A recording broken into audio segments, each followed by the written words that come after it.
Magandang araw mga kaklase, weekend na! Panahon naman para mag-enjoy kasama ang pamilya. Pero makakapag-enjoy kaya tayo habang andaan pa rin ang COVID-19? Well, kanya-kanyang diskarte naman yan. Maaari na manood ng TV o maglaro ng indoor games. Basta, relax lang kayo dyan at akong bahala maghatid ng ulat sa panahon. Live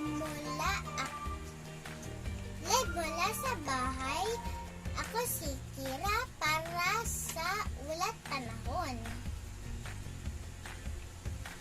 Para po sa pagsikat ng araw, ito ay magaganapan ng 5:33 ng umaga at lulubog ng 6:30 ng gabi.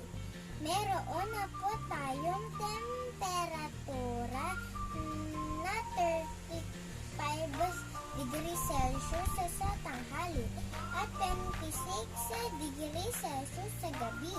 Muli ako po si Kira para sa ulat panahon.